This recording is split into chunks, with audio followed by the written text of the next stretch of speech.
Hello there, and bienvenido to the third and final part of my Ace Attorney case ranking, where I will rank the cases that I consider to be outstanding and my personal three favorite cases.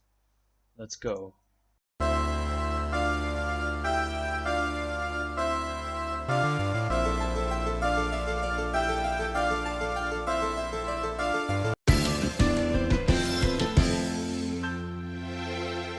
At number 3 is 6-1, The Foreign Turnabout. The start to my favorite Ace Attorney game. This case is extremely good, but sit down as I'm going to have to explain a lot here to make my thoughts on this case, and pretty much the rest of the game makes sense. I especially love that this is the only first case that doesn't start off right in a trial, except for the investigation games, of course, because if it did, I think it would be a lot weaker. Phoenix starts the case by going to the western edge of the Far East, the land of Kurain, to see Maya Fey for the first time in years. However, he is greeted by a young boy named Albie your guide, who acts as his tour guide and helps Phoenix understand the complex cultures of Kurain. But during the Princess Rafa's dance of devotion, Albie is suddenly arrested for treason against the kingdom. He is also accused of the murder of security guard Pat Roll, which I didn't understand that pun name for literal months, but now I know it's Patrol. Now this is where the interesting bits and why playing as Phoenix works actually pretty well for this case, where usually I dislike it. Albie's trial begins with only one attorney at the benches, which is Chief Prosecutor of Kurain, Gasp in Pain. As much as I dislike Pain, seeing him run away to Kurain and become Chief Prosecutor after Turnabout Countdown is pretty funny. Phoenix begs to defend Albie until he goes in and sees that Albie doesn't even have a lawyer to defend him. And once he tells Albie he's a lawyer and that he'll defend him, Albie somehow loses all trust in Phoenix. Like, what? Shouldn't he have trusted him more instead of not at all? That's the striking difference in cultures this case beautifully sets up. In Kurayan, lawyers are despised and feared. Obviously, this is unrealistic, it would never happen in real life, but it all culminates in a beautiful story later on in the third and fifth cases. Anyway, we agree to defend Albie on the terms that if we fail to prove his innocence, we will be executed along with him. This is where the game's gimmick comes in, which is actually extremely plot relevant compared to the other ones. The divination seance is where Rafa does a dance to summon visuals of the victim's final moments through all five senses and gives her interpretation of events to prove the accused guilty. What Phoenix must do is poke holes in her insights and prove something else went down. Phoenix is the first one who had put holes in her insights and it knocks her off her high, but that is more explored later. Anyway, Phoenix proves the real killer and thief of the Founder's Orb was a monk called Peace, Love, and Understand It, which is just ridiculous, and gets Albie off the hook. This turns out to be the first not guilty verdict in Kurain in 23 whole years, and nobody can believe a lawyer fought for the truth. It's all really perfectly done.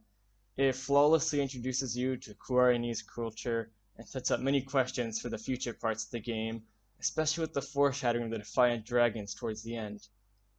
And even without all that, it's just a fun case with a cool and different atmosphere.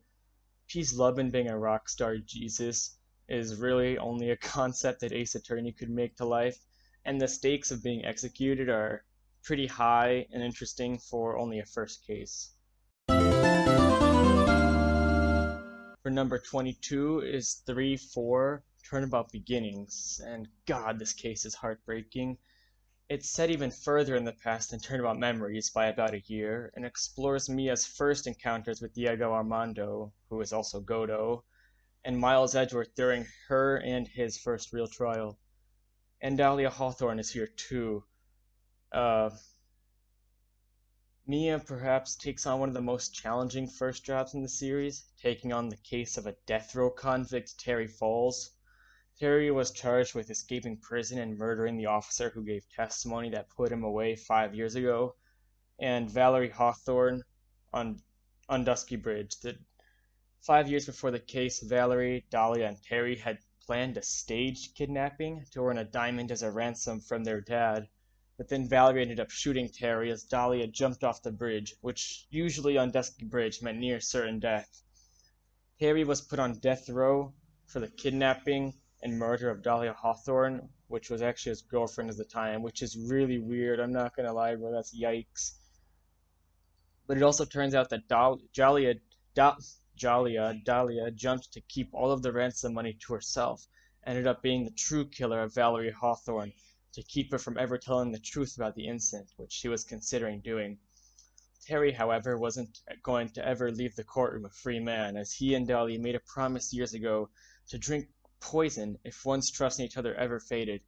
As Terry began to see the true Dahlia behind that sweet smile, he drank the poison as promised and died right there on the witness stand as Dahlia grinned as she won. This case is really morbid and nothing short of a tragedy caused by this girl's greed and malice. Terry was actually innocent for both crimes, yet he faced the ultimate penalty, while Dahlia got off scot-free. I honestly actually nearly teared up at Terry's death because of how likable and innocent he was despite being on death row. Not to mention how traumatic this case was for both Mia and Edgeworth, both having this as their first trial. In Mia's case, she wouldn't take up another person's case for a whole year until Turnabout Memories, where she finally meets Dahlia once more, the woman who slipped away from her, and also the same woman who poisoned Mia's love, which is Diego Godo. He was working as Mia's co-counsel, and as a more experienced lawyer, he helped and advised Mia throughout the case. And when the trial concluded, he still tried to remain calm, but broke his mug of coffee right there in his hand, causing blood to drip. And there he said possibly the most iconic quote from Ace Attorney: "The only time a lawyer can cry is when it's all over." And it's so cool, bro. After this, he continued to research and come up with new leads on Dahlia to eventually nail her, and is actually brought to an abrupt pause when Dahlia poisons his coffee, leaving him in a coma for 6 years, until the second case of Trials and Tribulations, when he returns as a mysterious, white-haired, masked, coffee-loving prosecutor by the name of Godo, all to get a revenge on Phoenix Trite, the man who killed Mia Fey in his eyes. It's really all expertly well written and sad, and it's still intriguing and captivating, and it's just a really great case, but it has some few flaws, like weird logic jumps in the cross-examinations, and sometimes it can be a bit too easy, and you can get way ahead before they want you to.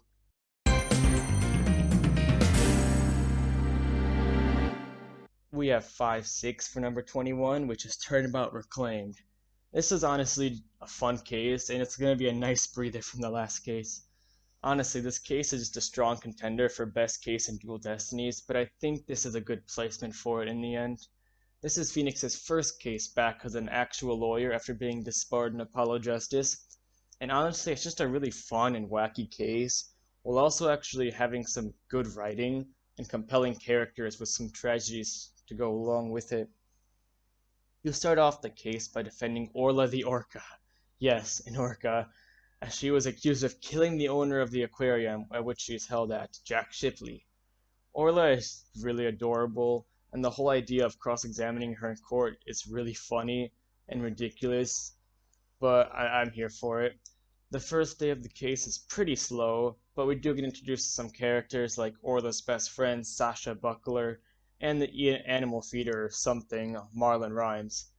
You also investigate alongside Athena and Pearl, who are both extremely annoying and bring this case down a lot, but it's whatever.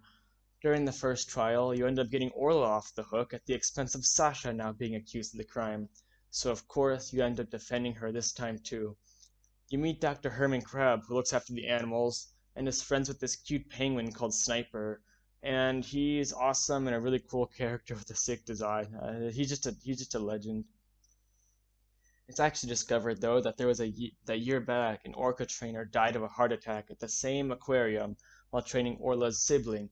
So they hid Orla's sibling in a different aquarium to avoid her getting executed or put down.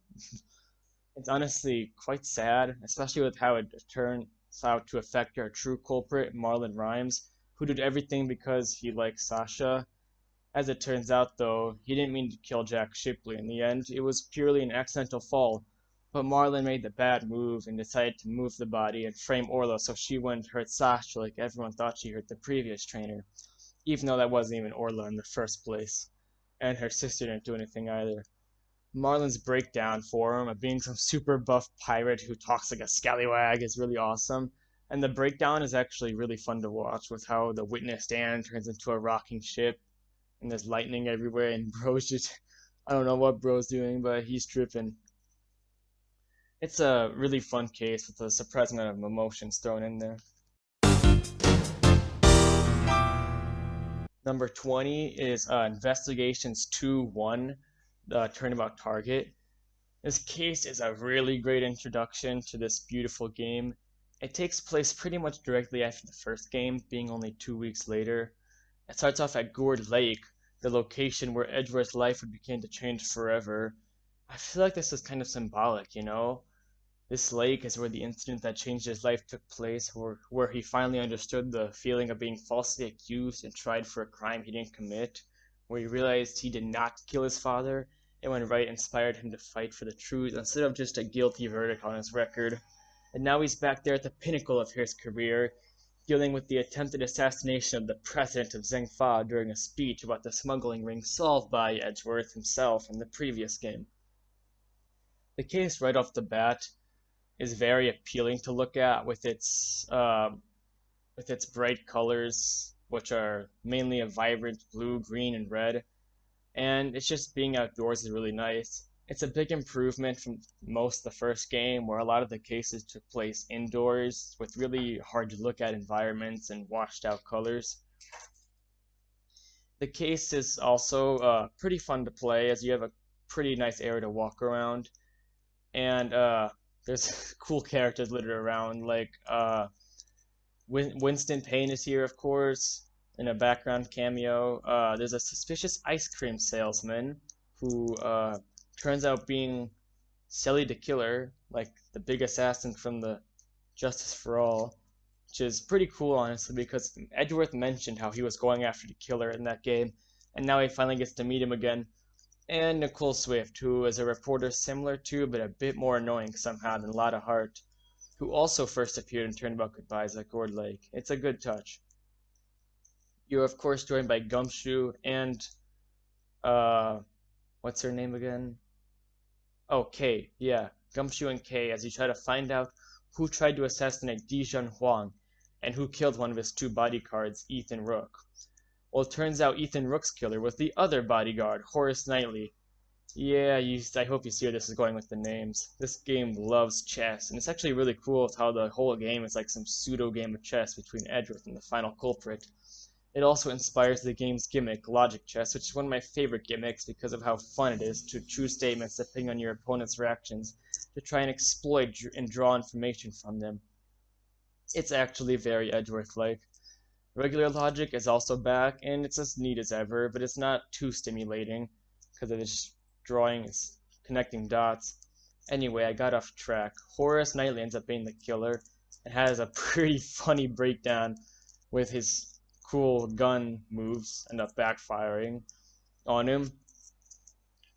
And it turns out that Dijon Huang actually staged the assassination to get some clout for his country, and the breakdown reveals that he's not actually super buff and fit, but weak and fat. And it's a cool play on how fake public figures can appear to be strong while hiding under cowardice. It's a cool and awesome case. And then Shelly the Killer also ends up escaping from you, which is classic.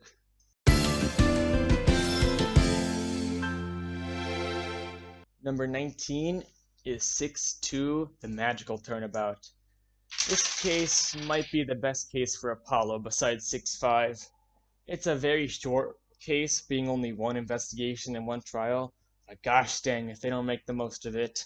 While Phoenix is away in Kurahin, his daughter, Trucy, who is actually Apollo's half-sister, although unbeknownst to both of them, is performing at a magic show when there is a terrible accident and Manov Mistri, the great Mr. Reuz, is killed in a magic coffin.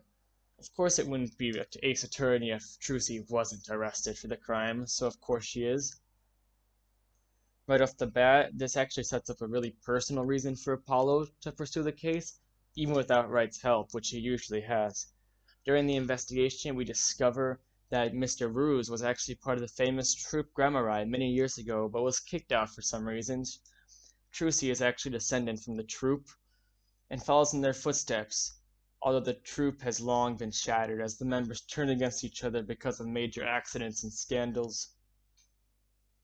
The prep room is actually really cool in this case because there's letters from Lamira, who is Trucy and Apollo's mother, and Clavier, and posters of Troupe Gramarye everywhere. Then there's the characters in this case, who are all pretty great. Emma Skye makes a grand return here, and it's really nice to see her happy and cheerful after her mood in Apollo Justice, because now she has finally reached her goal of being a forensic scientist. Then there's Bonnie and Betty DeFam, twins who use their identical appearances to perform teleportation tricks. I especially like Betty, I think she's really funny. Then there's Roger Attins, who is honestly, low-key, one of the best culprits in the series. He's a TV producer with a stark resemblance to Tony Stark, who of course is arrogant, selfish, and a narcissist as he compliments himself and waves money around like it's nothing. The case serves as a development for Trucy and Apollo because for Apollo, he is unknowingly dealing with family and people who are very close to him without him knowing, like Trucy and the troupe. And it brings him closer to what should be very personal to him and makes it really cool to see what's happening with his family and origin, especially with how deeper this game goes into that with Kurain. He even gets like smaller development with facing a fear of heights with Athena in the theater. And he actually does meet another family member that he's actually familiar with this time, who is the last rights prosecutor, Nayuda Sarmari. The implied relationship between these two here very clearly takes some toll on Apollo throughout the case, and it's really cool to see. During the trial, it turns out that Manov Mystery was not actually Mr. Ruse, and the true Mr. Ruse was Roger Attins, who used his knowledge and magic to kill Mystery and move his body all before everyone's very eyes. During the show, it's a very cool but complicated murder method, fitting of Roger, who is a deceiving magician. He also has a great breakdown that is worthy of one of the best in the series, no doubt, and his theme is also really cool. And it's another one that's deserving of the best themes in the series. Great case.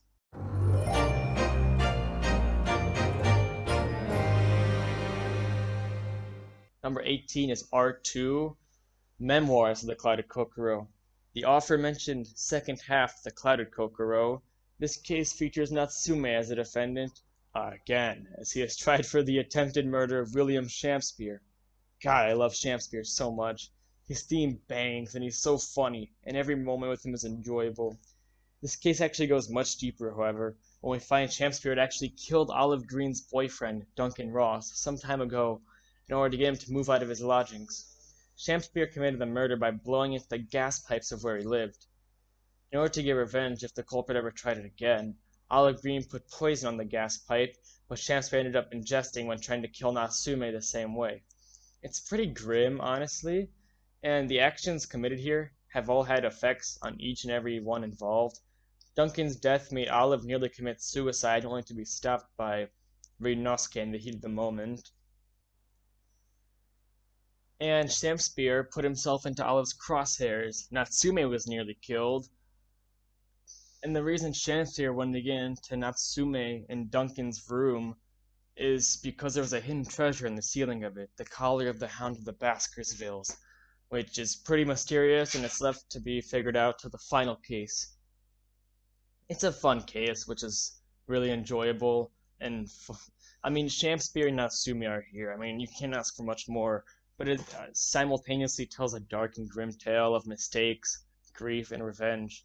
It's a great fun case.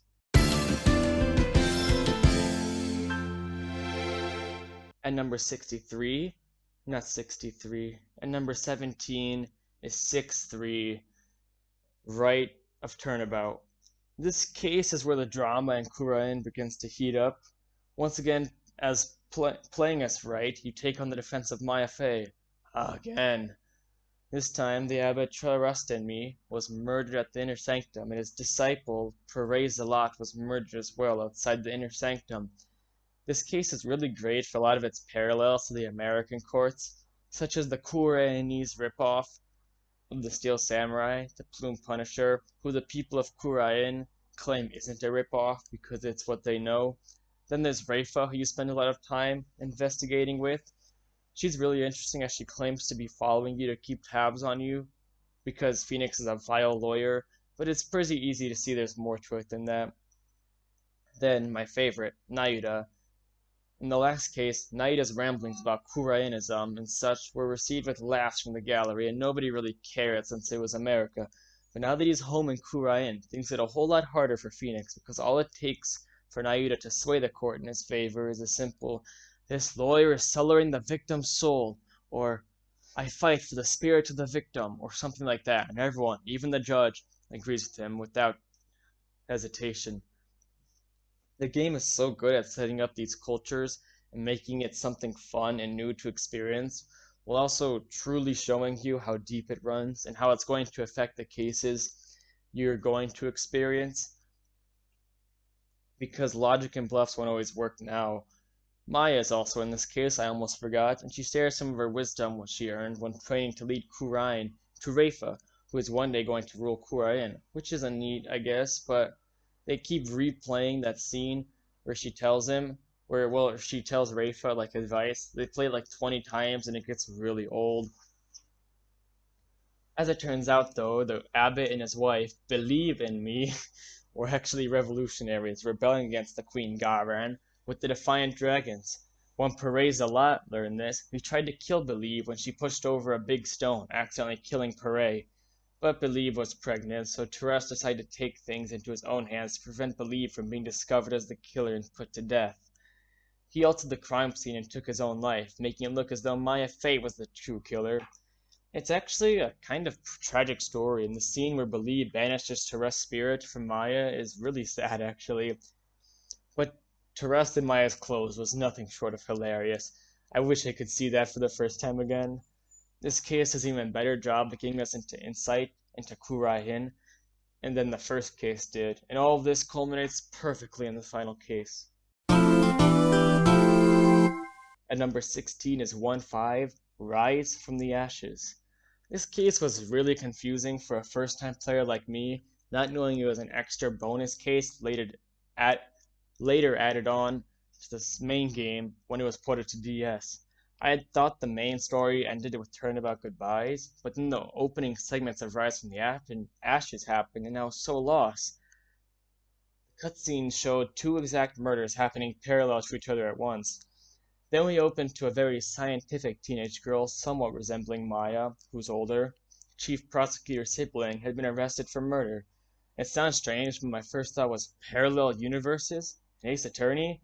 Because of the parallels between religious and scientific with Emma and Maya, and then lawyer and chief prosecutor with Mia and Lana. Eventually I realized that was not the case, but it still messed with me. Anyway, the case is really good and really long. Emma is really fun as an assistant, and her love for science opens the gateways for some of her gimmicks here, like luminol and fingerprint dusting, which are actually pretty fun, even if it's just tapping the whole screen until you find something. Lana Skye is also a great character, and her dynamic with her sister is interesting to see, especially as the case goes on. My favorite character in this case might be Jake Marshall, though. His theme is so cool, and just a Wild West detective is an awesome idea. The way he shaves with his knife and references Texas all the time and calls you partner is great. Gant is a good villain. The police chief set up the tragic murders of Neil Marshall and Bruce Goodman, I think is his name. Also, Edgeworth is here. He's pretty strange and one of my favorite, but also least favorite parts of the case. The problem here is he has his 2-4 development here, even though this case placed before 2-4, which seems like a pretty big oversight by the writers, and it's really confusing when playing for the first time. Though meeting with him in his office for the first time, and the body being found in his car brings us closer to him, which is cool. We don't get that often. Overall, great case, but is very confusing at times and really badly placed in the timeline. Number 15 is 4-4, Turnabout Succession. A great finale to Apollo Justice and a great setup for a sequel, which ended up deciding not to follow in the best way possible. But it doesn't change the fact that Turnabout Succession is still awesome. The case starts off with the mysterious murder of the more mysterious Drew Masham. His daughter, Vera, is the accused. The sick thing about Drew is that his paintings of all the cases in Apollo Justice in his room instantly give you flashbacks to the opening of Turnabout Trump, and then you remember that the opening song is actually a remix of Drew's theme. This realization gives you the suspicion early on in the case that he's connected to all these events relating to Phoenix and Kristoff. The name Turnabout Succession also starts to make sense as it's literally a succession to the first case. It's just really clever. Then during the trial, Vera gets nervous and starts biting her nails. Big mistake and skill issue as she ends up getting poisoned and collapsing on the stand. However, I should also talk about this trial 7 years ago that got Phoenix Wright disbarred. It's really cool playing as Trilogy Phoenix again, going against young Clavier, who has a great design. Gumfrey even shows up too. Anyway, this trial covers the apparent murder of Magnific Gramarye, head of Troop Gramarye. The accused is Zach Gramarye, Trucy's real dad, and the other person of interest is Valent Gramarye. There's a lot of Gramaryes here. Eventually, Phoenix presents a piece of evidence which looks like a note by the victim before Clavier objects and claims that the evidence was forged by Drew Masham. Turns out Kristoff tipped him off about the forged evidence, which is pretty suspicious because how would Kristoff know? But it's because Kristoff is the one who ordered it and then gave it to Phoenix so he would get disbarred. And then Zach Gramarye vanished from the courthouse with the help of his 8-year-old daughter. Now it's time to talk about the Mason system. The Mason system was made by Phoenix Wright, and the gameplay of it is really interesting. You constantly swap between 7 years ago and present day with 4 locations in each timeline, keeping evidence you collect to present to people, which would have been impossible otherwise.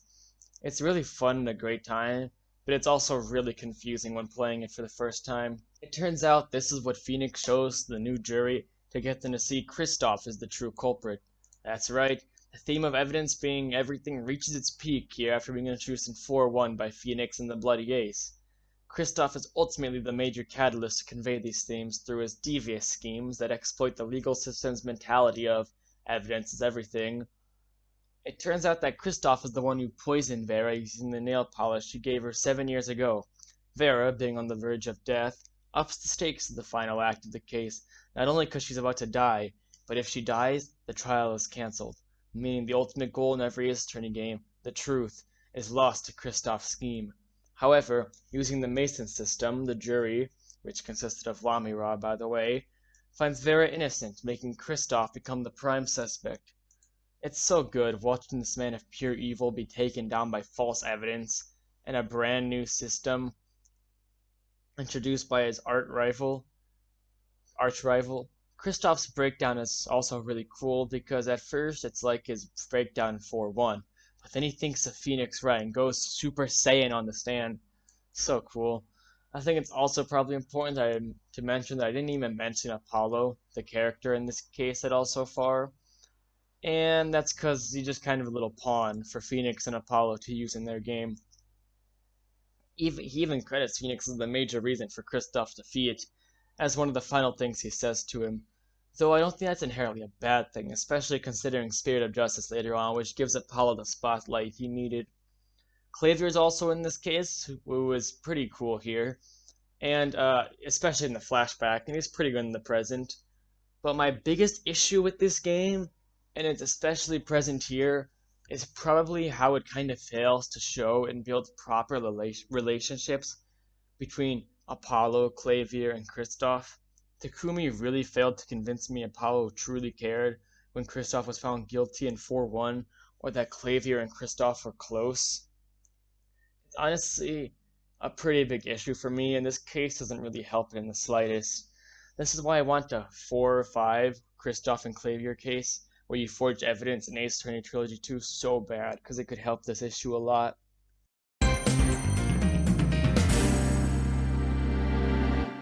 14 is 5-5, Turnabout for Tomorrow. I'll say, first of all, this case has really high highs. The stakes are even higher than those highs, but the lows are pretty low. It directly follows the cosmic turnabout, continuing the story of Clay's murder, Athena's arrest, and whatever the heck is up with Apollo. Krill is also in this case, which I only remembered because I was about to bring up the cutscene with Edgeworth's introduction. Not gonna lie, I quite like Edgeworth in this case.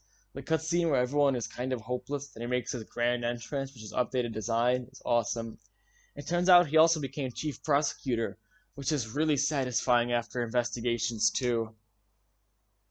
The high stakes in this case refer to Aura Blackwell, sister of Simon Blackwell, and the hostage situations he sets up to force a trial to find Athena guilty and Simon not guilty. To make the hostage situation at the Space Center even more personal, Trucy is one of the people being held hostage. I really like this, but I like the other stake more, which is Simon Blackwell's execution. He is set to be executed the day after the trial, in this case, for the murder of Metis Sykes 7 years ago. And speaking of Metis, Dual Destinies was not afraid to get creepy for Ace Attorney standards here. The image of Metis' body are very bloody, and the game went as far as to show a young Athena standing over her mother's body, face covered in blood, with a spooky grin. And Edgeworth isn't afraid to make some pretty dark accusations against Athena either here. It's pretty jarring for Ace Attorney, but it's not bad, I like it. Then there's the star of the show himself, Bobby Fulbright. God, the initial twist is really good. It's done really well by exposing him by linking loose ends to 7 years ago and with present time. And his theme, the Phantom's theme, is really intimidating and makes the atmosphere even more intense and cooler than it already was in the ruined court representing the dark age of the law. When Bobby's expression turns into the straight face for the first time in the series, it's clear that something is up here. My big issue with this case, though, is how they handled the Phantom afterward. I think having an emotionless character in a game centered around emotions is a really sick idea, but they dropped the ball by making him use different masks and giving absolutely zero personality. And then the ending is super unsatisfactory as he gets shot during his breakdown. I'll leave a link in the description to a comic, which is, in my opinion, nearly perfect, and it's really how Dual Destiny should have ended.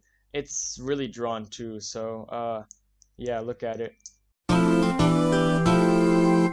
Number 13 is case 1-4, Turnabout Goodbyes. This case is a masterful conclusion to the first game and provides such a tragic and interesting mystery, an extremely satisfying ending. Edgeworth is arrested for murder, and it's up to his childhood friend and modern-day rival to swoop in with the clutch. So the prosecutor is Edgeworth's mentor, Manfred von Karma. He is a ruthless man who has gone undefeated in his career. It definitely looks hopeless for Edgeworth here, but that's why we play as the Turnabout Terror. The side characters during the investigation are fun. Yanni Yogi is funny, but he's mainly for later. Lada Hart I actually really like, and she was really funny. And all that ramble she had about the lake monster Gordy was pretty great. Gumshoe was also a star because he came in with Missile and found the metal detectors and the other stuff we needed. He also just wants to help out his pal Edgeworth, which is nice. And Gumshoe is just a nice guy, you know? He's just chill, he's a homie. Then there's Larry, who is in a Santa costume. He actually plays quite a big role in the case, and is still his usual fun self.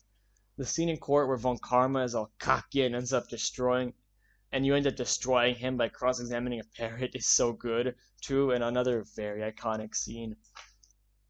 The case gets pretty wacky, and I cannot go on without mentioning one of the best turnabouts in the series. Almost Christmas means it wasn't Christmas. Not only is this line iconic, but it provided Phoenix the perfect opportunity to make a comeback, which she desperately needed. Eventually, we prove Yanni Yogi committed the murder, then tried to frame Edgeworth as revenge for 15 years ago, because 15 years ago was the DL6 incident, where Edgeworth's dad, Gregory, was shot and killed in an elevator with his son and Yanni Yogi, and because of DL6, this case isn't over yet. Edgeworth still believes that he killed his dad. However, we found out the true culprit in the coolest way possible. By holding a metal detector up to his shoulder, we find the bullet that Edgeworth shot into him from the elevator still lodged in there. It's so good, taking down the perfect man, Manfred von Karma, in a perfect way. It's a great and iconic case. On number 12, we have I-22, the imprisoned turnabout. I may be in a minority putting this case so high up, but I like pretty much everything about it. I love the setting of a prison with animals making up half the population. I love all the characters here, including Serhan Dojin. The new main characters, Justine Courtney, Ray Shields, and Sebastian DeBess. Frank Solid comes back. Simon Keys is nice. Regina's also back, but she's Regina. Patricia Rowland is also a really sick character. The victim being Knightley is a cool direction for the story to go, and seeing how it connects into the grand scheme of the game is pretty awesome. You also unlock the new main characters, my favorite being Uncle Ray. He's so lovable while also being serious at times, and seeing his relationship with Edgeworth is pretty heartbreaking at first. Like when he's first introduced, he is disappointed in Edgeworth, but that disappears very quickly into the case, which is probably one of my biggest criticisms for his character. You'd think being trained under Manfred von Karma's mindset of guilty as everything for so long would really make Ray resent Edgeworth, which it did, but Edgeworth proves a bit too quickly that he's grown out of that, I think. Sebastian is really stupid here, but I don't mind because it's kind of the point of his character. And Justine makes up for it because she's really cool. Simon Keys is the defendant here, and we have to prove that he didn't kill anybody. Defending somebody like this is odd for Edgeworth, and is very reminiscent of a defense attorney, which is a great starting point for Edgeworth's big internal conflict for the rest of investigations too. Patricia is a great culprit. I was really hoping it wasn't her since she seems so sweet, but her murder method using the smuggled items and the crocodile tied the weapon was pretty fun and creative, especially since there was even a nod to Turnabout Goodbyes with missile and a metal detector being used to hammer the nail in the coffin. It turns out why she did is because Knightley was playing remote chess with the blind assassin Sirhan Dojin, which scared Roland into thinking Knightley was in cahoots with him. You feel bad for her at the time. However, as the game goes on, you'll learn to hate her. Turnabout Trump means a lot to me. It is by far the best first case in the series, and just barely beats 4-4 for the best case in Apollo Justice. The case starts with an interesting opening cutscene in a style never seen before in the series, which instantly tells you that this game is going to be different. Then you are greeted to one of the best songs in the series, Courtroom Lobby, New Prelude, in the face of Christoph Gavin, your boss and mentor. You instantly begin to trust Christoph as he helps you out throughout the case and is friendly to you, especially in this lobby segment. Your defendant is this hobo, shrouded in mystery. He doesn't even tell you his name until the trial begins, where you find out from Udgy himself that the man you are defending is the forgotten legend, Phoenix Wright. God, Hobo Nick is so good. Without a doubt, the best incarnation of the Turnabout Terror we've gotten. He's so cool and shrouded in mystery while retaining his master's touch and lawyering, even after being out of the market for 7 years. It shows that even though he may have gotten disbarred, his passion for law will never die. The case is also based around a game of poker, which is also just plain cool, and ties into Phoenix's long history of bluffing and Kristoff's game of cheating to make the overall conflict of the game feel like one big poker game between Kristoff and Phoenix. It also leads to one of the coolest quotes in the series being said by Kristoff, which also ends up being one of the reasons for his demise. Only the cards, their backs wreathed in blue flame, know its final outcome. The first witness is Olga Orly, who is supposedly supposed to be overseeing the game and help the victim, Shady Smith, aka Zach Gremerai, cheat and beat Phoenix's 7-year win streak. She's alright and not bad, but probably the most forgettable part of the case. Eventually, Christoph Gavin is fingered as the culprit by Phoenix Wright, and oh my god, this moment is easily top 5 ever in Ace Attorney. I had grown to really love Christoph, and seeing that he was the villain of the first case was a twist that had my jaw drop. I felt even more emotional when they played thrill theme suspense during this scene. where Apollo's view of everything is flipped and Kristoff desperately defends himself. The music in this game plays such a big role in its moments and nails it every single time. Kristoff fights for his life on the witness stand only to be shot down by Wright in Objection 2001. And later, in the most dire time of the trial, a girl named Trucy Wright hands up a bloody ace, which is supposed to be the evidence that would damn Kristoff Gavin, and it does. Apollo, not knowing any better, uses it to finish Kristoff and force a pretty weak breakdown from him, which hints towards his part of the story not being over yet. But as it turns out, the ace that sealed Kristoff's guilt was actually forged by Wright, the man who stuck as close to fair justice as he could. This fact is devastating to Apollo as he looked up to Wright. It's such a great shock to returning players as nobody could have ever seen Wright doing this after the trilogy. And it proves that without a doubt that Phoenix is a changed man. But it also references to when Kristoff, Phoenix's good friend, handed Phoenix forged evidence and got him disbarred. And now Phoenix hands forged evidence to Apollo, teaching him not to trust everybody at face value, which also ties into Apollo's perceive mechanic, where he looks deeply into a person's habits to see if they are lying, details that can't be seen on their normal sprites. But wait, there's more. It links into the themes of evidence. It's everything in court, too, since Kristoff would have gotten away scot-free if not for Phoenix stepping over his moral line just a little bit. It's a beautifully written case that ties into and sets up the rest of the game wonderfully, while still being incredible on its own. Alright, starting off the top 10 is I-2-3, The Inherited Turnabout. The Inherited Turnabout is a beautiful case shared between father, son, and uncle. It also goes deeper into the DL6 incident and the IS-7 incident leading into it. The case is really complex, so I'm not going to dwell too much on it and confuse myself, but here we go. Playing as Gregory Edgeworth is nothing short of a joy, and young Ray is tons of fun too. The cases take place in the mansion of Jeff Masters, where he's holding a baking competition. But one of the contestants, Pierre Horquest or Isaac Dover, is murdered. And hold up, can I just say how much I love the name Isaac Dover, iced over, by the way, since his body is frozen in ice for 18 years. Anyway, you swap between past and present with Edgeworth and Ray. In the present day case, a man wasn't murdered, but in fact was poisoned, and this man was Dane Gustavia, a contestant in the baking competition long ago. Turns out this man was the true culprit in the murder of Isaac Dover, and the one arrested was Jeff Masters himself, who Gregory went on to defend.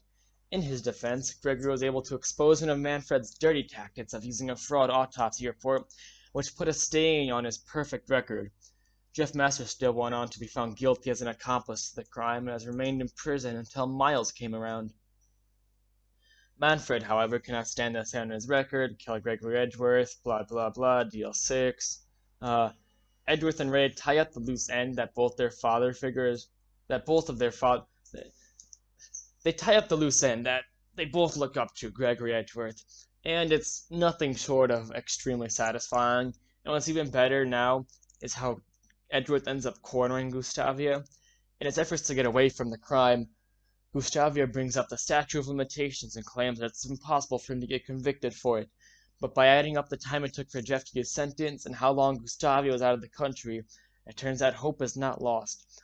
Edgeworth delivers one of the coolest lines in the series.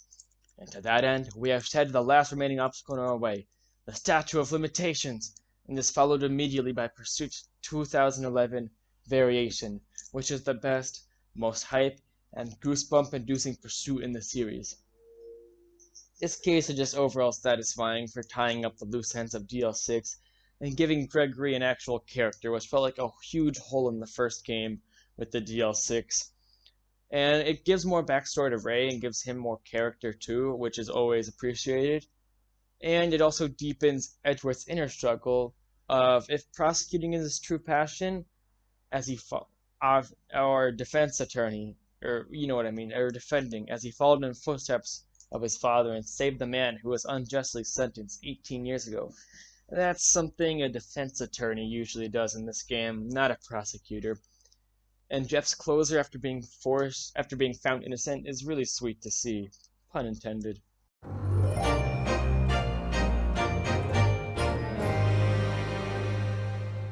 At number 9 is R3, The Return of the Great Departed Soul. Need I say much about this case? Firstly, I start off with the name, The Return of the Great Departed Soul. And this is a really good name to choose for this case because it references so many aspects of the case, which I'll talk about later. The case is riddled with twists and turns at every corner, like your defendant, a mad scientist, Albert Harebrine, who developed the teleporter device, or whatever it was called, but ended up with a dead man during his presentation of it. Someone who you'd think would be affiliated with people like himself is friends with Beric von Zieks, Reaper of the Bailey. This is the first case where the mystery of the Reaper of the Bailey is truly brought up as a serious aspect of the case and rest of the story and is more explored than before. Anybody who is found innocent in a trial against the Reaper is still doomed to die a mysterious death shortly after, innocent or not.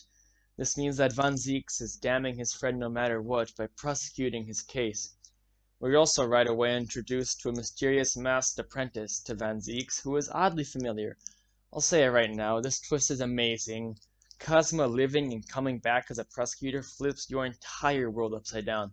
What isn't amazing, however, is how Ryunosuke and Susato hint at it being Kazuma way too much, way too early, and it goes as far as Susato literally screaming his name at him. This makes the moment where he takes off his mask much less impactful than it could have been, and I can't see why Takumi thought this was a good idea. I also have to talk about one of the most fun and interesting characters in the game, Enoch Drebber. His steampunk-esque design and offsetting movements paired with this funky theme make him extremely memorable, and he also plays a pretty big role in the case and the story in general. The rondo of science and magic that is Drebber is perfectly shown off by his illusionary tricks and the murder plot and engineering skills that allowed him to build the trick. On the other side of the case is Sholmes and his side job at a wax museum, which holds the pivotal Professor exhibit, a serial killer seemingly inspired by Jack the Ripper, and whose identity is unknown to the public. Even after his execution, Drebber was actually a key witness to the Professor's revival, and makes him tied even more into the key story of this game. In the end, though, the true killer was Courtney Scythe, a coroner involved in the Professor incident, and the one who dealt the final blow to the victim in this case. She's alright, I guess.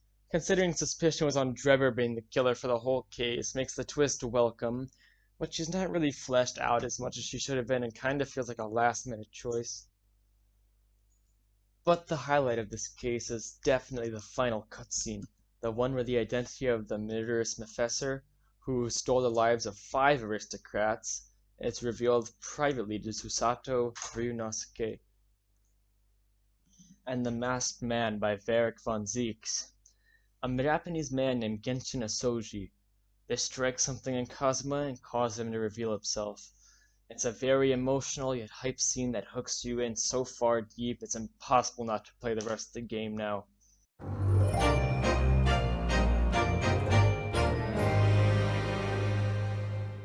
Number 8 is R4. Well, I guess I'll just continue where I left off. This case is probably my favorite name in the series, Twisted Karma and His Last Vow, which is instantly chilling and hooking, as if the game needed that after the last case. And oh boy, this case is a tearjerker. It's very closely tied to Case 5, so I might get confused on some parts, but it's whatever. We start off the case by learning that the lovable Inspector Gregson, and Gina's mentor, was murdered. I love this decision from a story standpoint, but god, did it make me pretty sad. Not even because I particularly liked Gregson, but because of how it affected everyone, especially Gina, Iris, and Sholmes. Probably my favorite part of this case, though, is Kazuma, the lead prosecutor, and I'm more than determined to put away your defendant, the Reaper of the Bailey. The way Kazuma prosecutes during this case is nothing short of genius. What should be his new prosecutor theme is instead used as an objection theme, when he shatters your argument and brings up a new possibility of the case. This is something that the defense attorneys usually do in these games, and that's because Kazuma used to be a worthy defense attorney, of course. His new theme is so good. That's probably my favorite song in all of Ace Attorney, and nearly made me tear up the first time it played. I especially love Van Zieks here as well. This case is, and the next is where he truly shines because he's forced to open up to us as our defendant. We learn more about him and his brother, and a little more about the professor too. There's also some witnesses in this case or something. Little Red Riding Hood, a depressed jail guard, some French guys, and Beppo. The only one really special here is the jail guard because of the role he plays in the story, and his amazing breakdown with that window breaking that implies an attempted suicide. It's he's a pretty sad character. The case is great, but it's made better with the next case. And number 7 is I-24, The Forgotten Turnabout. I used to have this case much higher before I played Spirit of Justice and DGS. It used to sit at number 3, but now it's a tiny bit lower. Doesn't change the fact that I still really love this case though. The case starts off with Kay being knocked off the Grand Tower and suffering amnesia from it. The case gives us a new, shy, and polite side of Kay, which is a welcome choice as she was getting a bit stale. I don't know why, but I really like the atmosphere of this case. You really only go to 3 main locations, 2 of which are inside, and the other one just being a rooftop. Usually I'd hate this, but they all have so much meaning and are pretty pretty to look at. The main room is just the prosecutorial, I don't know how to say this, prosecutorial investigation committee meeting room, which I'm just going to say PIC. This holds meaning for both Justine since she is part of it, but also Edgeworth, that it's been the PIC that's been the main threat to him the entire game, threatening to take away his badge and end his career. In fact, they even take his badge from here, the badge he's had for the past 7 years and that's made his career. To Edgeworth in his early career, this would have meant a lot to him, and he would have probably gotten very angry and shot everybody in the room. But now he's grown a lot as a character, and he doesn't even care anymore if he lets the PIC get off his back and let him discover the truth behind Kay's fall and the murder of Jill Crane in the PIC room. Silly the Killer even appears on the rooftop of the Grand Tower, which was pretty neat. Later, though, we hide out on the secret 51st floor of the tower with Lotta Hart and Emma Skye, if I recall correctly, which is a secret room full of evidence and items from previous moments in the game and series. It's a really cool room because of all the references, such as the Mozilla doll from the first case, and the Thinker statue from the first turnabout, and a bunch of masks for like the Steel Samurai, and the big Moai thing from the Turnabout Airlines. And turns out that this shows us that the PIC meeting room is also used to hold major black market auctions with those items where all the buyers are masked mystery people. It's a really cool way to make the area you're in more interesting, while also showing further the corruption hidden under many aspects of the legal world. Blaise DeBest, horrible father to Sebastian DeBest, ends up being the killer, which I'm glad he was thrown away in this case and not the next, since he was way too obvious as a bad guy. And as it turns out, Blaise DeBest is actually the one who gave the doctored evidence to Manfred in the IS-7, further connecting him to the game and series. Cornering Blaise is an absolute blast, though, because Justine delivers one of the hardest lines in the series. The defendant, Blaise DeBest, I hereby indict you. This line is so good because the pause before announcing Blaise's name creates suspense for the player, as at this point we're almost certain she'll say Kay, making a true moment of turnabout. But it also shows hesitation, too, from her, because she'll be accusing the chairman of the PIC, which was unthinkable to her. But it shows her that she's had a change in view and personality, and the knowledge that her key piece of evidence that only she has could solve the crime. And not to mention when she delivers the line, Pursuit plays, of course, and it's as hype as always. I just think this case is really interesting and clever with a deeper dive into another part of the law we haven't seen before in its corruption. It also ties really close into the next case, but not as much as Dual Destinies or Greatest Attorney 2. Number 6 is 2-4. Such a blast. Everything fits into place so well in this case. It feels like all the music in Justice for All was made for this case specifically. They did something pretty much unthinkable for the series so far and made your defendant guilty. Not even the imprisoned turnabout does this. My only problem with it is how they hinted at the possibility very early on, but it does make logical sense, because Phoenix would logically suspect something like that after being forced to take the case to save Maya's life by a hostage, an assassin. Honestly, the whole situation made Matt look guilty from the start, but that's what you and Phoenix must work through, and boy, does it get intense. There's a lot of returning characters here, like Lotta Hart and Wendy Oldbag in an astronaut costume for some reason. Uh, the star characters, though, are Adrian Andrews, Shelley the Killer, Matt on Guard, and Edgeworth, and Phoenix and Maya, or whatever, they're there too. Uh, Adrian Andrews appears to be just a normal side character, but she actually goes surprisingly deep, and it ties into the conflict between the victim, uh, and On Guard.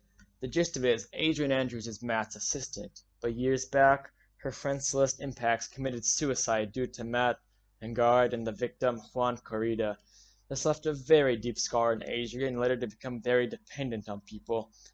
It's honestly a pretty sad story, and you especially realize her grief when she tries to pin the murder on Engard. She's just an unexpectedly cool character who has more deeper.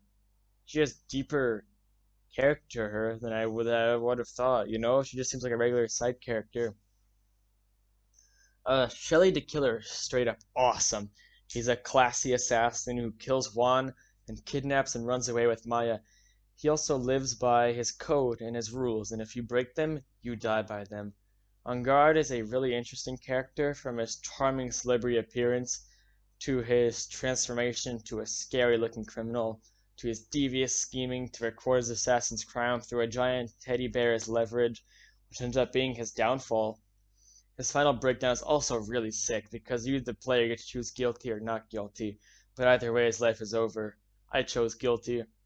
Now, Francisca gets shot in the shoulder by Shelley early in the case, which is a cool parallel to her father, to remove any opposition to the defense. However, Edgeworth appears instead as the lead prosecutor. This choice takes away any and all spotlight from Francisca, but it's still a brilliant case for Edgeworth himself. The case was made before Rise from the Ashes, but chronologically it's after. That case kind of messes up Edgeworth in this one, so I'm just going to pretend Rise from the Ashes didn't happen for now. We finally get to see how Edgeworth has changed after Turnabout Goodbyes, and it's really sweet. He fights for the truth this time around, and when he realizes the truth about Engard, Shelley, Phoenix, and Maya's kidnapping, he does everything in his power to stall the trial with Wright and buy time for Gumshoe to save Maya.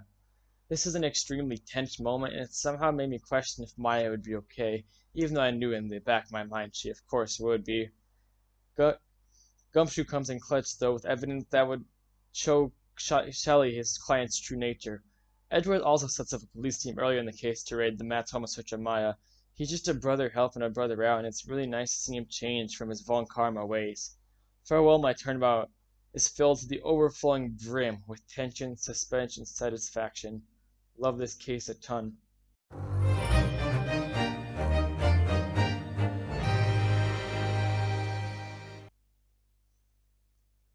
And number 5 is A5, The Adventure of the Unspeakable Story.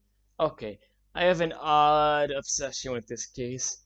Out of the complete mid, that was DGS1. This case is the needle in the haystack, the river in the desert, mostly not even due to its importance to the stories of the first and second game, but mainly due to its just pure fun to play and its charm it carries. I probably will barely mention the important plot points I have, like I have for previous cases, just because I don't care about it as much here. The case starts off with meeting a pawnbroker named Pop Windybank, who I really love. He's a funny, and the constant threats to kill himself over little items in his pawnbrokery shows his commitment to his job, but it's also really funny. Uh, it's obvious he'd be the victim, but I was still pretty sad when it happened. On top of his death, though, Sholmes gets shot and is hospitalized, which I never expected, and it's really cool seeing how he deals with looking so weak in front of this in front of everybody. Gina is arrested for the crime, which is something she really needed for her character. This case improved her character majorly and gave the player and Ryunosuke a reason to pursue the case. Then there's the other trio of characters, Mario, Luigi, and Eggert Benedict. Mario and Luigi are extremely funny thieves, especially in court when they freak out with each other or mess with Gregson. Eggert Benedict, aka Ashley Graydon, was a blast to make fun of with his ridiculous animations I would always mimic in real life, but he actually turns out to be a slightly sad character when he breaks down as the killer. I think this guy is one of the best mixes of a funny and sad villain we've had in Ace Attorney game, and I love him so much. His breakdown is also great when he chokes poor Gregson with the cane on the stand. This case was just pure enjoyment and a good time mixed with a genuinely interesting case and all around great characters. It was really hooking, and me and my dad finished it during our longest play session of an Ace Attorney game, lasting a 3 whole hours.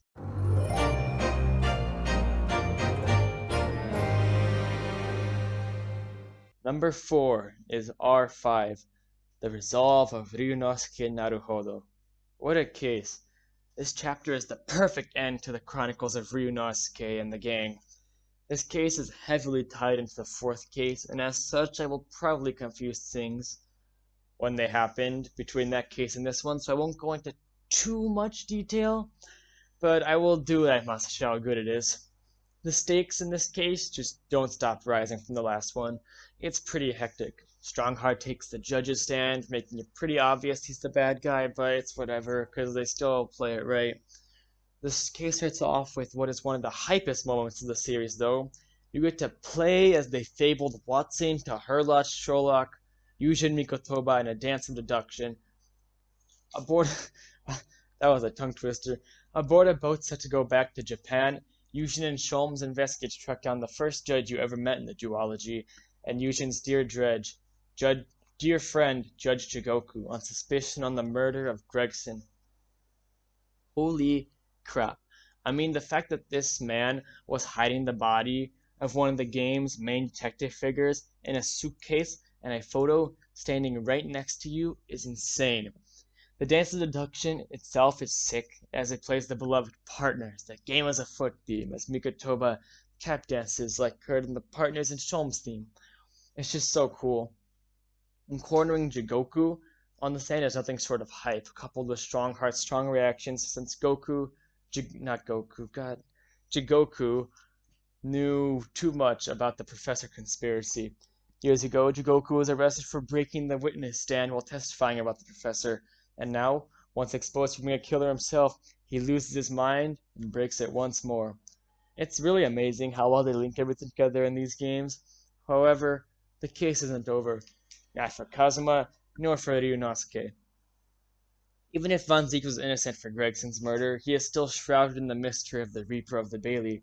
So many bombshells are dropped here after this moment. It's insane. Gregson ends up being the true Reaper of the Bailey under the orders of Strongheart, whose sense of justice was so strong he believed if these criminals were to be found innocent, their days of freedom would be short-lived. It really is interesting how deeply intertwined with the whole debacle Strongheart is, even while controlling people from the background, all because of what he thinks is right and just. He was even the original prosecutor for the Professor trial, which is ironic considering he was kind of behind that too.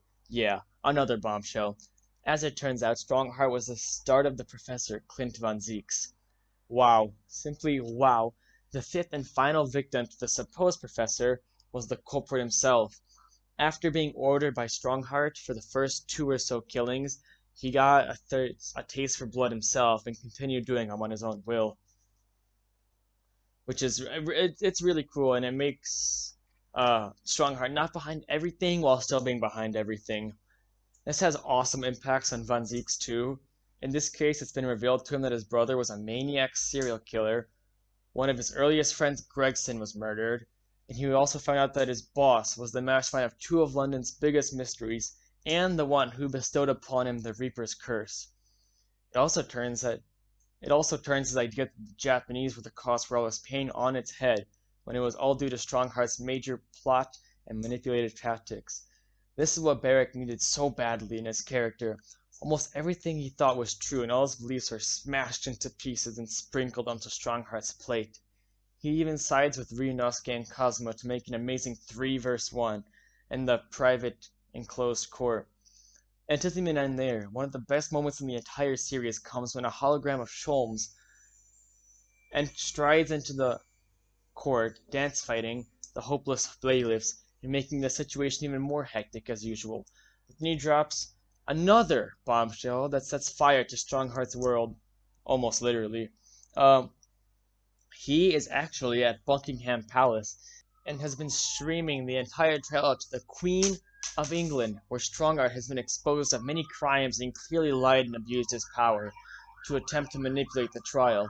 And as a result, the Queen, the one power who could end his life, places him under arrest from the palace.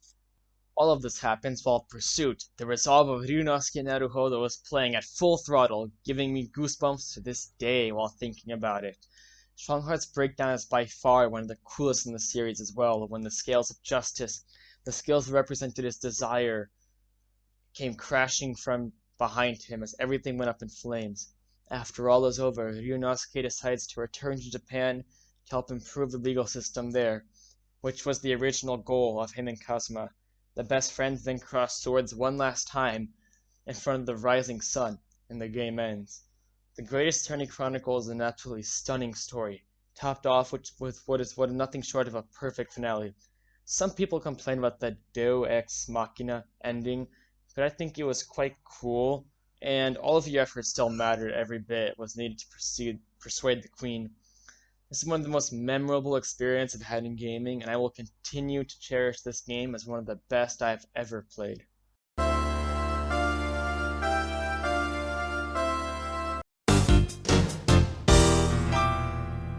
Well, here we are. The absolute cream of the crop, the top three. Kicking it off is the Grand Turnabout, and oh boy is it grand, alright. The case kicks off right after the fourth one, but it's less directly connected than Dual Destinies and Case 4 of DGS 2.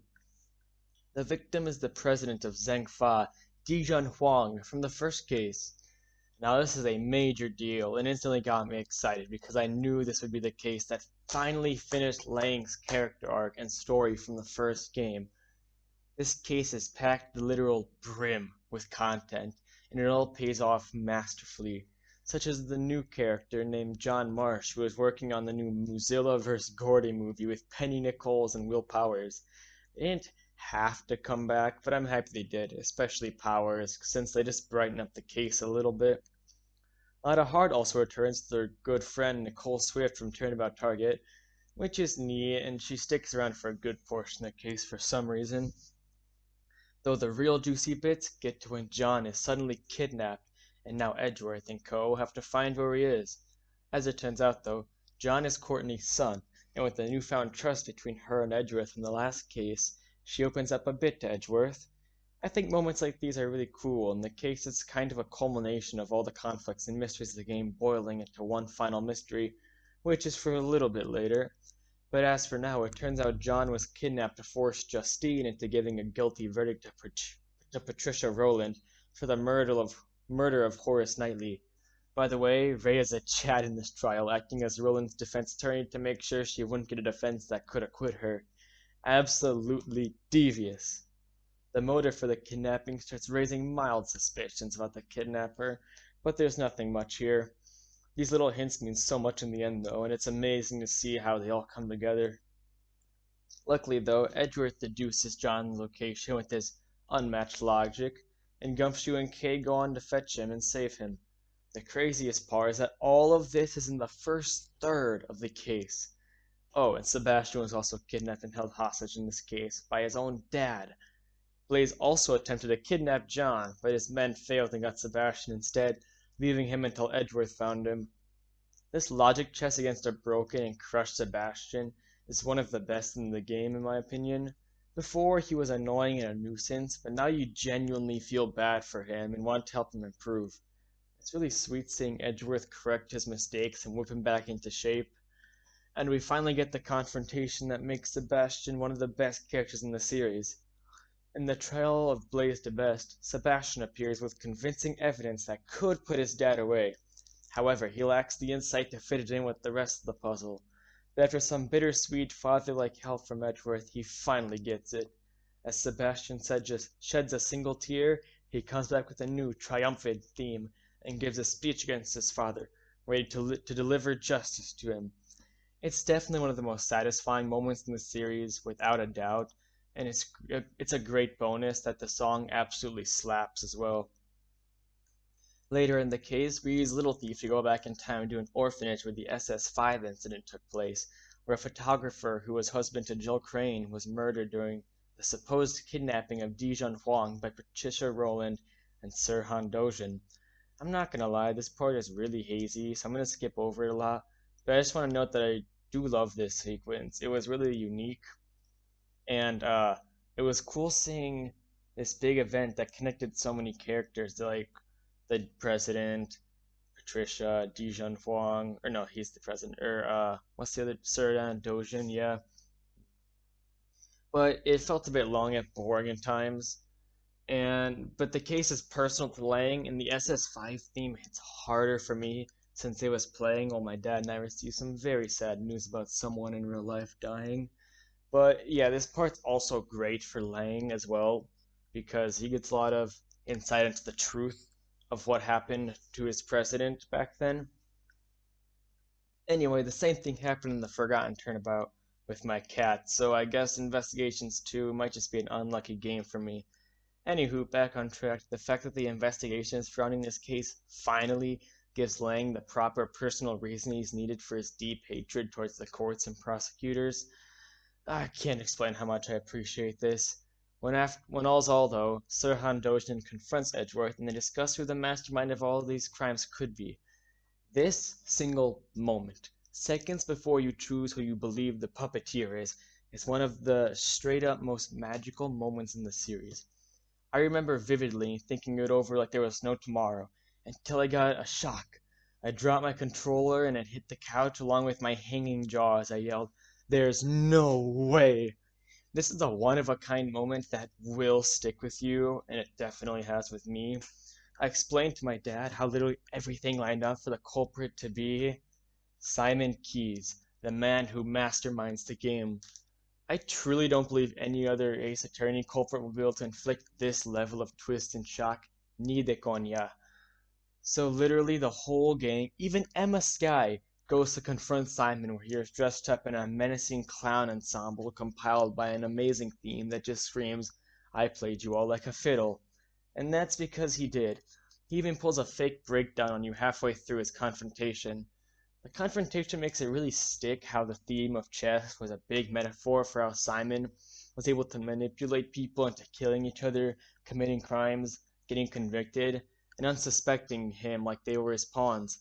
And up until this point, Edgeworth was just as much as the rest, was played just as much as the rest, something we haven't even seen happen to him.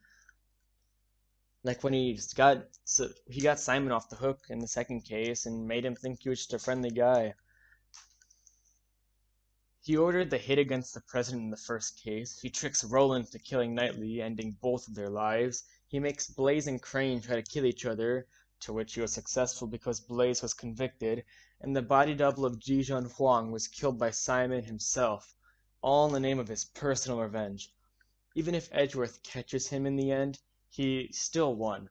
All these awful people that ruined his life were either killed or put away so they couldn't hurt anybody else. Was he right in this sense?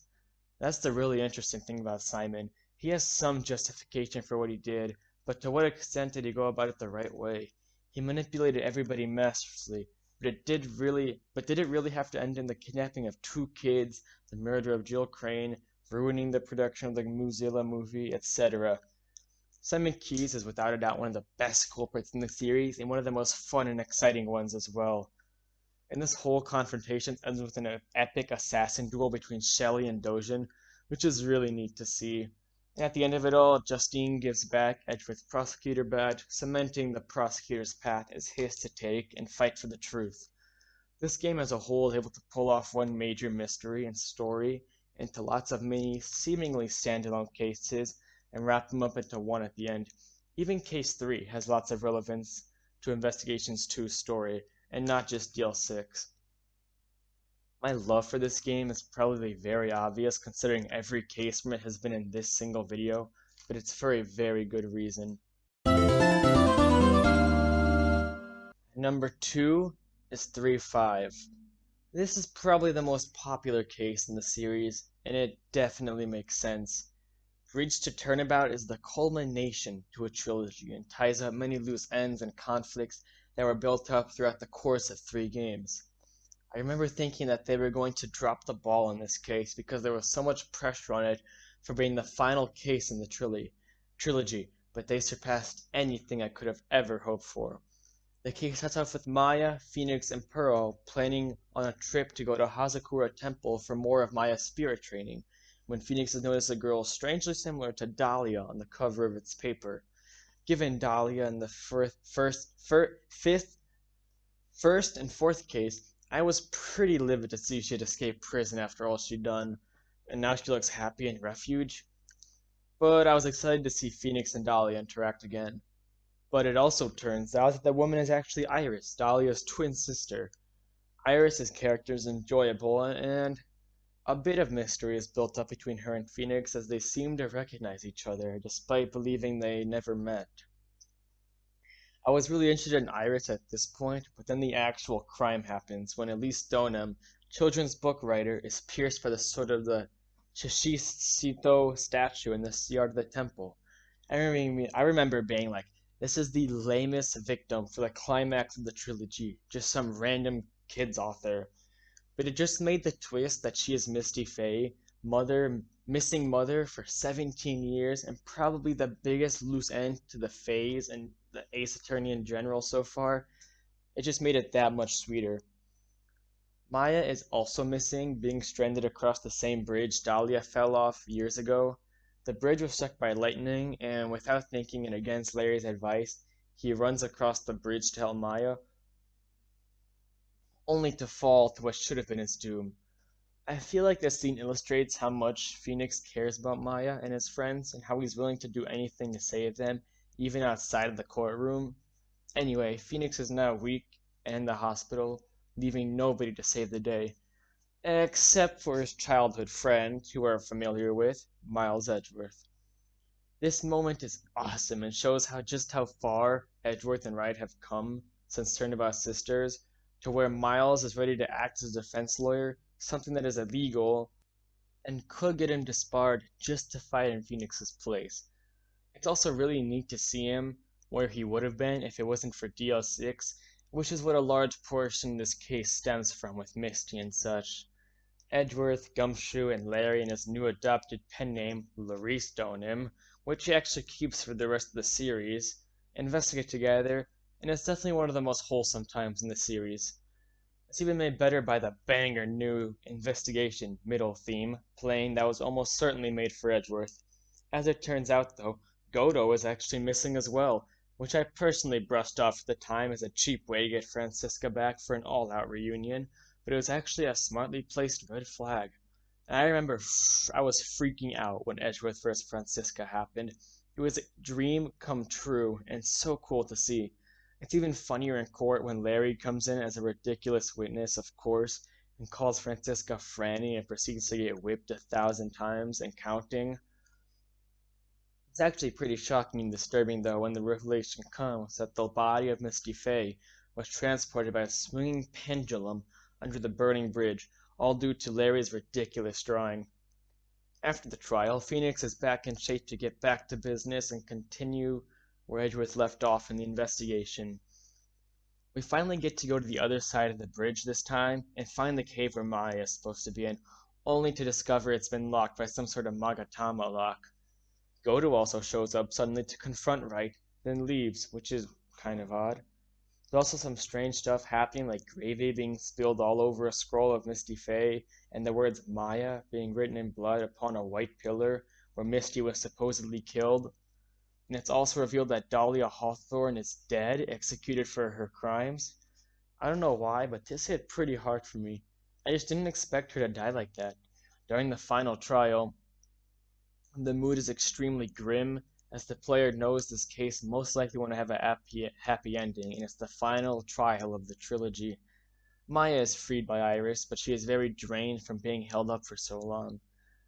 I don't remember the details of the trial, but there was some whack stuff going on with spirit channeling between Pearl, Myra, Iris, Elise, and Dahlia, which I remember being really confusing, but also really cool and a creative use of the mechanic. Once Maya said she recognized someone in the pitch dark as being a man, I realized who the killer was. I really didn't suspect Godo up until that point, but that's when everything broke down. The glowing visor in the dark would have been the only way to tell. Maya was being accused of the crime due to her name in blood being on the pillar, and because she was on the same side of the bridge alone with Misty. But as it turns out, the reason Godo was unavailable for the first trial was because he too was stranded on the same side as Maya. He was the one that killed Misty Fey in order to protect Maya from Dahlia and Morgan Fey, who were trying to kill her. When Dahlia was stabbed by Godo while in the body of Misty Fey, she left the dying ward Maya in blood to try and get her convicted for the murder anyway, but it ended up backfiring as it would be one of the final pieces of evidence that would prove Maya's innocence. Let's think about this logically. If Maya was the killer, she would have removed it, but the killer didn't. This is because when Dahlia poisoned Godo years ago, it impaired his eyesight, making it impossible for him to see the color red on a backdrop of white. This was also hinted to in Recipe for Turnabout when he couldn't see the ketchup stain on an apron. I remember Maya's tears as she insisted Godo wasn't a bad guy and he saved her life, but you, as Phoenix, had to deliver justice to him even against her will. I remember I really didn't want Godo to be the killer. I really didn't, bro. I remember when I realized it was Godo, I was like, no, no, no, no, no, no, no, no. There has to be some person that we haven't met yet. There has to be. It can't be Godo. Please, no. Make it Dahlia or something, bro. But yeah, I remember presenting the final piece of evidence. I was so nervous. I didn't want to ruin the intense mood by presenting the wrong evidence. Pursuit Cornered from the first game in one of the most iconic songs in gaming as a whole was playing to make the stakes sky high, and I could not fail here. To prove where the killer couldn't have hidden the dagger wound, I presented Godo's profile. I was pretty disappointed when the music continued playing, a staple for the series when you get something wrong, but I kept pressing continue out of pure curiosity. Godo mentions that we could never be half the lawyer Mia was, but then he sees Mia's spirit living on through Phoenix, and that's when the music stops. This scene is one of the most clever uses of music in a game I've seen, bringing back the original Cornered and playing with the game's staple mechanic of when the music stops to build suspense and hype. Mia and Phoenix come together to do one final super objection to corner Godo and bring his vengeance to an end, all as Cornered comes back into play at full throttle. Honestly, I said cornering Strongheart gave me goosebumps to this day, but this moment is truly unmatched in nearly every aspect. Godo's final breakdown, which I consider to be his bloody tears, is probably the best in the entire series, bar none, and it's delivered by the best reminiscence in the series too. It's such a heartbreaking moment. It's a happy ending for absolutely nobody, and the things that came from this case was a loss of life and trauma, which could have been easily preventable if not for Godo's ego and desire for vengeance. He had every opportunity to save Maya by simply telling Phoenix that Morgan Fey planned to kill her, but instead he didn't trust right and wanted to avenge Mia in his own way by originally planning to kill Pearl, a little kid. Luckily, he ended up killing Misty, but still, it's still awful how and shows how blind Godo was, not only in his vision, but in his judgment. He's a tragic character done perfectly, and I appreciate everything about him. A perfect taste and a nearly perfect trilogy. Also, it's a neat side note that Godo accuses Wright of killing Mia, but he was actually Red White, but he stayed ignorant to that fact, similarly to how we can't see red on white. Neat detail that made the character that much cooler. It's funny how this case was the only one that made me cry in the entire series, and it's because of the same man who says that the only time a lawyer can cry is when it's all over. Because little did I know that the trilogy would be the start to my long-term infatuation over this series.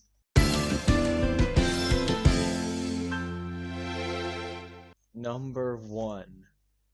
The Top Case, 652 Turnabout Revolution. I had a feeling I'd love this case going into it. I used to write paragraphs about how I thought the case was going to go based off of the name alone before even playing Spirit of Justice. Somehow it turned out even better of a case than I anticipated, though. Honestly, I'm surprised they let us play as Apollo in the final mainline Ace Attorney case. Given Dual Destinies and some of Spirit of Justice, a doomer would have thought we'd play as Phoenix. But no, we get to play as Apollo, and it is so sweet. The case kicks off with a banger right away, as the opening cutscene alone has a lot to break down. Dirk, leader of the rebellion group, the Defiant Dragons, hijacks television stations in Khurain to show the kingdom that he has obtained the Founder's Orb, and he will use it to bring down the Garan regime. But before that, the network that was showing a propaganda cartoon depicting Princess Rayfa as a helpless victim to Dirk's men, all dressed in black, and Dirk himself having devilish features such as the horns on his head. It's a really cool bit that makes the kingdom feel that much more real with all the little details sprinkled in. Anyway, right after that, Dirk himself shows up on your doorstep. Now, since he is Apollo's father figure, I was a little surprised. Apollo seemed more annoyed to see him than anything, but as it turns out, Dirk sent him to America early on in his life and promised to show up and visit, but he never did before now. Apollo has a lot of complex feelings during this case, and they all culminate incredibly towards the end of the case, which I was very happy to see, because while he has had difficult and complex feelings, it's hard to make Clay's death feel as personal as Dirk and his actions, and they didn't put that much emphasis into Kristoff. And we get to see a lot of Dirk ourselves, which makes it feel more personal. In fact, this entire first half of this case is pretty much a bonding time between Apollo and Dirk, and I am here for it. After propaganda made Dirk appear scary and dangerous, he's actually a really nice guy that we meet ourselves. To even more of Apollo's dismay, however, Dirk came just for Apollo's help in getting the Founder's Orb back. Reluctantly, though, Apollo agrees to help him, and Dirk reveals where to next. Khurain Village. I was so happy at this reveal. I felt like fan service done right because it's obvious Khurain would have some connection to Khurain, even because of the name alone. Pearl here is just as mid as in Dual Destinies once we meet her. Even Spirit of Justice can make her Selkin Trilogy self better, but she's a very minor part of this case, so it's okay. As it turns out, though, the guy who had the Founder's Orb was murdered, so Apollo and Dirk go on a little father-son cave expedition to find it. As dumb as it sounds, this is actually one of my favorite segments in the whole series. The conversations and experiences they have together while exploring this cave are really sweet, and it feels even more like a father-son experience as this is outside Apollo's comfort zone, and Dirk is helping him out with it. The most memorable scene for me is when Apollo started sharing with Dirk his experiences in his first two trials during Apollo Justice, which was incredible seeing them finally recognize Apollo Justice again, outside of a shot of Hobo Nick and Dual Destinies. It literally almost brought a tear to my eye. They find the part of the cave with the orb, but the problem is they fall down a pit to get it. Seeing it's the only way out, Dirk volunteers to swim out of the cave to see if it's dangerous or not, and leaves Apollo to genuinely worry about Dirk's safety. Water eventually starts filling up the cave, and as Apollo is lifted up with it, he loses room to breathe. The hero, Dirk, swoops in and saves him, though, making for another wholesome moment, and shows Dirk's determination and love for his sons. Their work with the orb isn't quite done yet, though, as a man named Politician. I didn't actually get the name Politician for like a year after I first heard it. But anyway, Politician claims that the orb is actually his.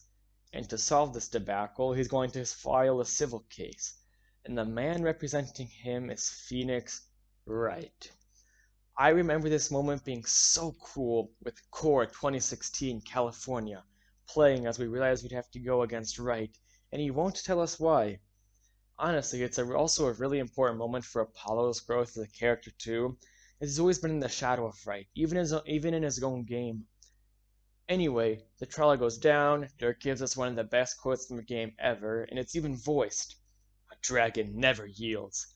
Even when wounded, a dragon bites down hard and never lets go till its dying breath. Which has meant a lot to me in real life too, as I've used it to motivate me in the past. Wright starts to just make stuff up as he loses, and then reveals to us that he's fighting because Paul supposedly kidnapped Maya. It's kind of like a 2-4 situation, but lamer, honestly. Eventually, Apollo and Wright corner Titian as the killer, as well as not the orb. I don't know how I feel still about Wright in this first half of the case. It's kinda confusing. Also, there's the daughter of the victim, Army Buff. She's a fine witness, I guess. Her old drone stick could get annoying, but I didn't hate her. Anyway, Apollo and the gang need to get to Kurain now to help Maya. Thankfully, Edgeworth comes in clutch, as always, with a private jet.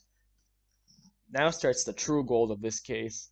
In Kurain, we go to the Queen's Palace, where Inga was actually murdered.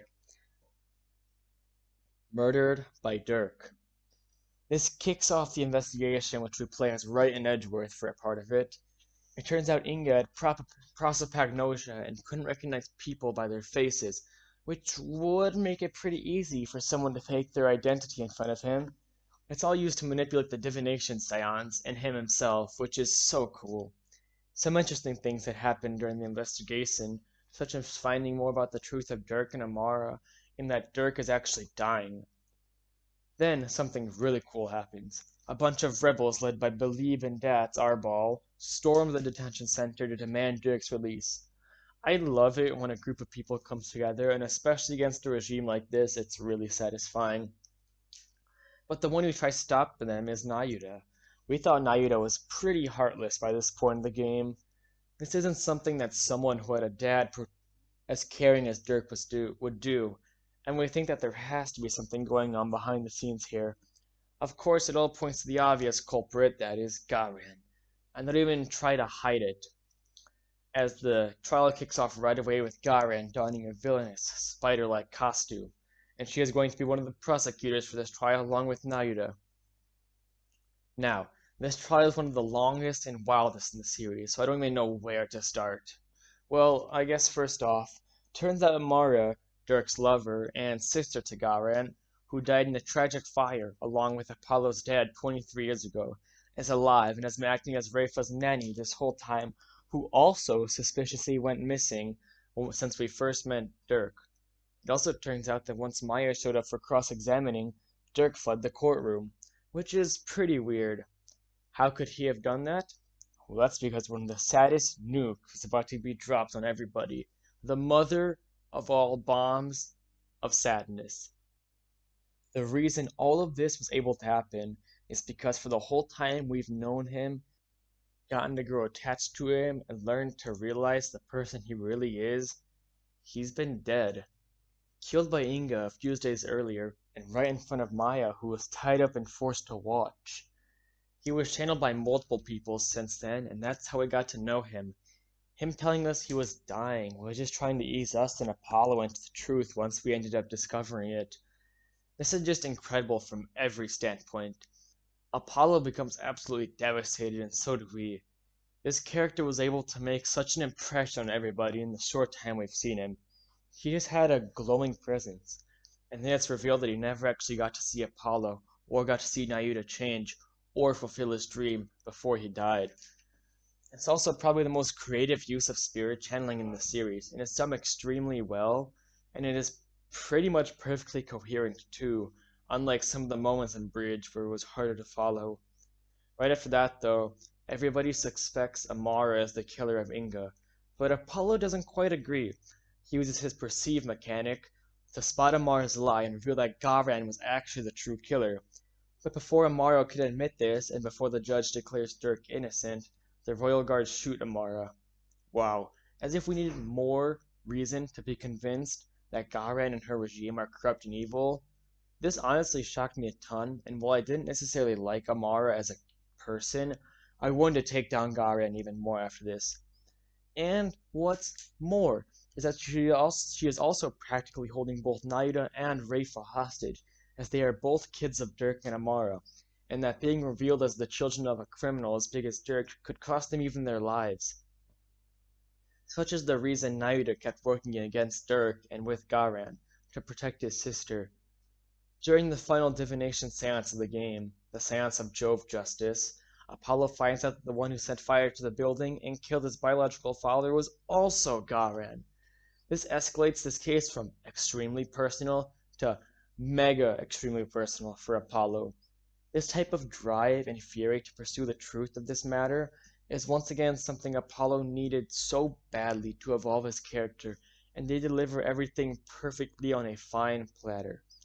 And at this realization, Nayuta breaks free and throws at us probably the other best monologue in the series, aside from Dirk's "A Dragon Never Yields" and Godo's "The only time a lawyer can cry is when it's all over."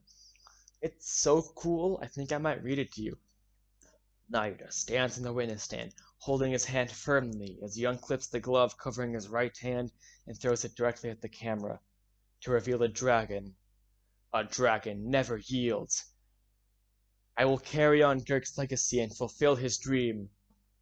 Hear me, Garen. I will cast you down from your bloody throne. Long live the revolution! Holy Mother. Dirk's triumphant theme blasts as Nayuta's flames of rebellion are reignited once more. The quote is also voiced, making it hit that much harder. I remember jumping up and down, just 99.1% pure hype at this scene. I love Nayuta so much, and I was so happy to see him finally leave his position as a lapdog and join us in our fight to take down the Garen regime. Ruining the mood as always, though, Garen labels us terrorists and gets us all held at gunpoint by a swarm of royal guards. In the last moments, though, Apollo takes one last review of the laws of Khura'in, looking for some sort of exploit to win. He remembers that one of the requirements to rule over Khura'in is that you need the ability to channel spirits. So in order to bring down the queen herself, Apollo demands that she channel the Holy Mother herself and prove to the court that she even has the right to rule as queen. This sends her into a fit as she aimlessly tries to channel the Holy Mother, only to be surrounded by her guards as they realize she betrayed them all. Honestly, in the end, I think Garen is fine. She is kind of like a boring, pure evil villain, and she is extremely obvious, and her animations and yelling all the time can get a bit repetitive and annoying. But I think she is woven up in her well of insecurities and lies that connect almost every part of the game so much that she ends up getting tangled, and that's her downfall, which is another reason that why her spider-like design is really genius. And she's not as bad as I thought she would have been. I just like how connected she is with everything and how she thought everything out. Nayuta is a brilliant prosecutor and probably tied with Kazuma for my favorite prosecutor, not counting Edgeworth since I think that'd be unfair. Then, in the aftermath of it all, Apollo makes the heavy choice to remain in Khura'in and help rebuild the legal system with his brother. I adore this decision. I felt like Ace Attorney would be too scared to make drastic decisions like this again, since Apollo Justice did a great job at it with Phoenix, but then due to criticisms, Dual Destiny played it very safe. It's also a very important moment for Apollo as he takes up Dirk's old law form as his own, and along with that, showing just how far he's grown to now owning his own office. He is now on Wright's level, and I really respect that. And during Rafa's parade in the credits scene, Dirk's spirit shows up, watching over his 3 children fulfilling his dream and working to make a better Khura'in. I couldn't have asked for a more perfect ending to the second trilogy / mainline series for now. Absolutely stunning. Well, that's it. I've finally finished this ranking. This project took me about a month, and there was slowed down as I had school and other real-life things to deal with, but here we are. These are the cases I consider to be the cream of the crop of the series. This is my full list for review. I never intended for this to take so long and end up being so long, but I really could not be happier with how it turned out. This is probably my favorite series of all time, and I can't wait to see where it goes from here. This video was actually inspired by when I made a Google slideshow back in 7th grade, making cases from Trilogy, Apollo Justice, and Investigations 1, with very short opinions written and little collages of images. I think now, finally being able to rank all 50 cases like this is very satisfying, and I think it's been worth the time I had to spend writing this stupid thing, making all those images, and editing. Let me know if my opinions are trash or not. I love talking about this series.